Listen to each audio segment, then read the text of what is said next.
In this episode, we're going to be taking a look at the Sound Devices MixPre-6 and if it's the right tool for your live event audio mixing, recording, and live streaming toolkit. So a couple of things before we get started. While this episode isn't really to demonstrate the audio quality of the MixPre-6, this episode is being recorded into the MixPre-6 and then synchronized with the video in post using timecode. This video is not sponsored by Sound Devices or anybody else for that matter, and these are really just my opinions and observations. So what's my intended use of the MixPre-6 and really the basis for this review? Well, our company does a ton of live event recording and live streaming, and I get a lot of questions about what gear we use and how we set that up. And as with any gear, I don't believe that there's really ever a perfect solution. So for this video, I'm focusing on just our experience with the MixPre-6 as a tool for recording and mixing live events such as conferences, workshops, things that have multiple presenters like panel discussions, or if you're bringing in remote presenters via Skype or Hangouts, really anything that requires multiple audio and video inputs that you're going to need to record as isolated tracks and then synchronize those in post and provide an output to a PA system, to display panels, or as inputs for your live stream. So with all that said, let's dive into the review.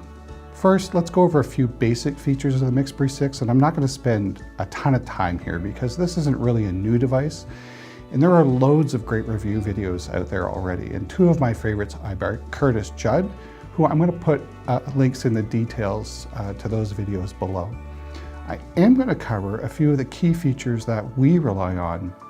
So as its name suggests, the MixPre-6 is a 6-input, 8-channel mixer recorder with 4 Neutrik combination TRS XLR input jacks that can handle either mic or line input, as well as providing up to 48 volts of phantom power. There's also a 3.5mm stereo auxiliary input jack that you can isolate the left and right channels for 2 additional mono inputs. The same aux jack also is a way to feed LTC timecode into the MixPre-6 that is converted and saved as timecode metadata along with your isolated mixed audio tracks. Timecode can also come in via the HDMI port. All 6 channels can be recorded as isolated tracks and selectively added to your stereo mix with the MixPre-6's flexible input routing, although only 4 of those channels can be controlled by the front fader knobs at any one time. Speaking of those knobs, in the MixPre-6's basic and advanced mode, these function as faders, controlling how much of each channel is added to your stereo mix.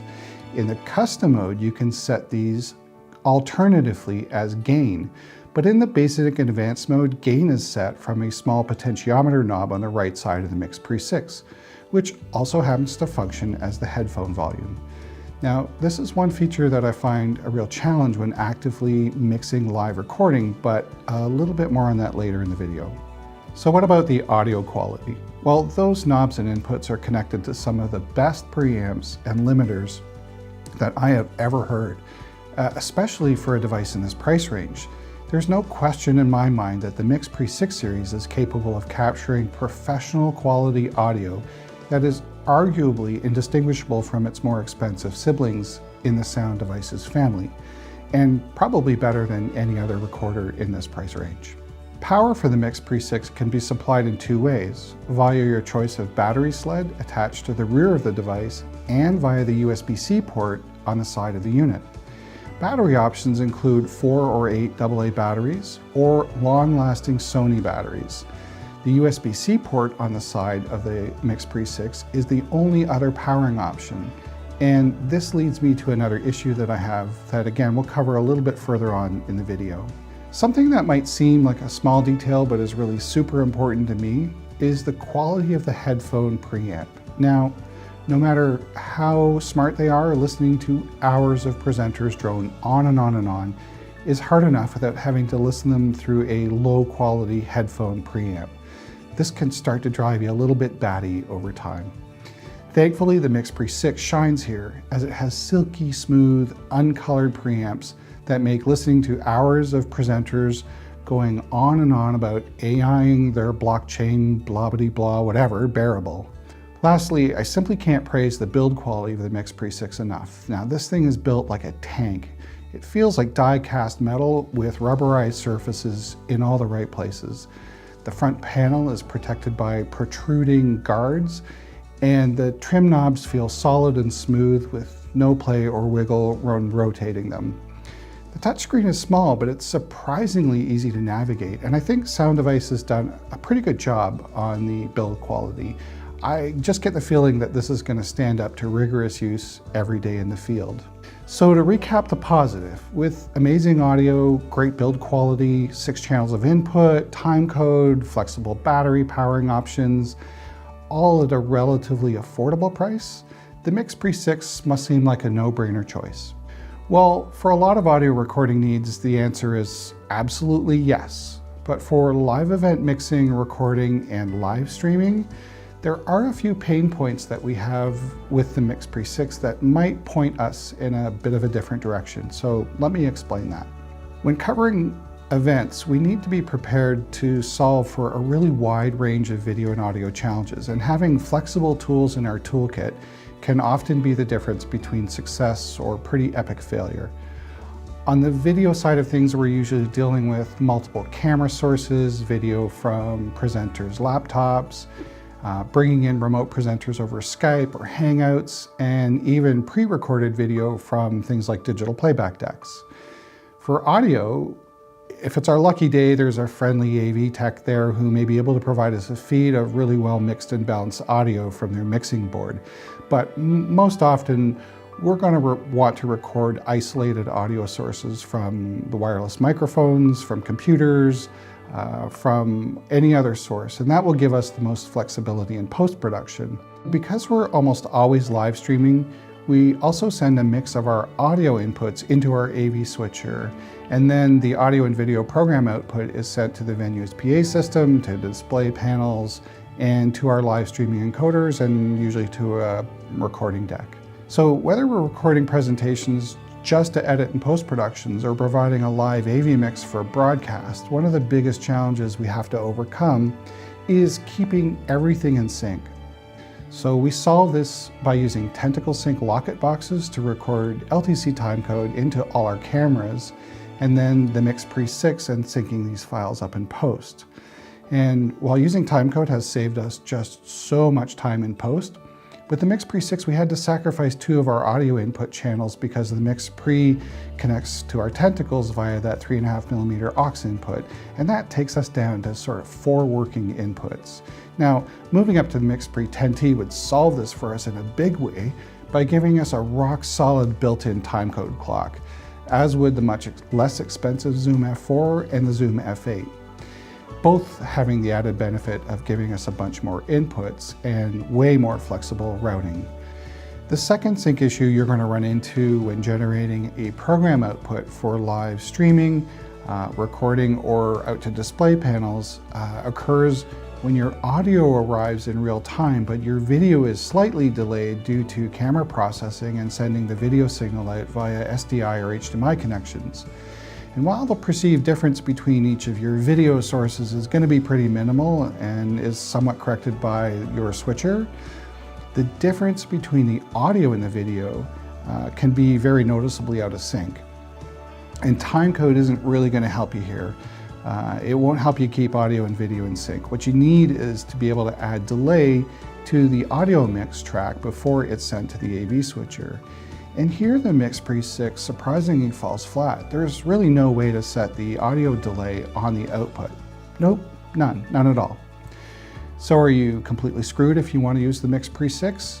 No, there's a bit of a hack that you can use. You can set up to a 30 millisecond delay on the individual inputs to align them with the video, but this requires a lot of setup work on each channel just to get it right. And then there's another catch. Because the timecode's in the metadata, this hack puts your audio recorder's timecode slightly out of sync with your video timecode and your isolated tracks, throwing your timecode a little bit off, and then you got to kind of fix it again in post. Now again, moving to the MixPre 10D solves this by giving you the ability to add delay to the mix output. The Zoom F4 and Zoom F8 provide even greater levels of control over the output delay and are less expensive than the 10T. It also is worth noting that the 10T, F4, and F8 provide a few more output connections and output routing options that are valuable. The MixPre-6 is limited to the 3.5mm output on the side, although you can use a splitter cable and route the left and right channels separately. And I guess you could also opt to use the headphone output if you were desperate. And while you can use the MixPre-6 as a USB interface, surprisingly again, it lacks flexibility on USB routing options that you could find on something like the Zoom F4 and F8. So the next challenge I struggle with on the MixPre-6 is the ridiculously fiddly gain control potentiometer located on the right side of the recorder just below the headphone jack. It's very small compared to those lovely fader knobs on the front of the unit, and with headphones connected, it's just hard to reach quickly to make active gain adjustments during a live performance. It's really a challenge. You know, a larger front-mounted control would be far more useful. And for a company with a reputation of developing professional field recorders, I'm actually a little bit surprised at this choice. Also noteworthy, gain and fader control over channels 5 and 6 can only be done via the touchscreen panel if you're using the front-facing trim dials for channels 1 through 4. And this makes adjusting mix and gain for those two channels pretty impractical during a live performance. And while we're on the topic of mixing during live performances, I've often wished for that reliable auto mix feature like the ones that can be found on the Sound Devices more expensive 633 and 688 mixers. This would be particularly useful when mixing panel discussions with a bunch of open microphones in a relatively close proximity to each other. And while this feature is not yet available on the MixPre series, it's now available on the new Zoom F8N recorder, which I'm going to be testing the auto mix on this recorder over the next few weeks. So if you're interested in hearing more about how that works, let me know in the comments below, and I'd be happy to post a video on that.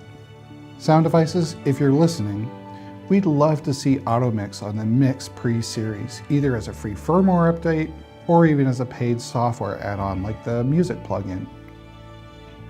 Finally, and these are more annoyances than really showstoppers, there's no separate lockable AC power connector on the MixPre-6, like there is on the 10T. AC power is provided with the AC to USB adapter, and while the connection is relatively solid, I'm just never 100% confident in that connection. So we're always attaching the battery sled as backup power. Now, again, this is solved on the 10T with its great locking power connector and its USB file backup system, but you know, this awkwardness is really surprising to me given Sound Devices' reputation, and that Zoom has had locking power connectors and accessible dual SD card slots on their comparably priced F8, and even on their lower priced F4 since they were released. So in conclusion, is the MixPre-6 a great mixer recorder for serious enthusiasts and even some types of professional applications? I would say yes, absolutely.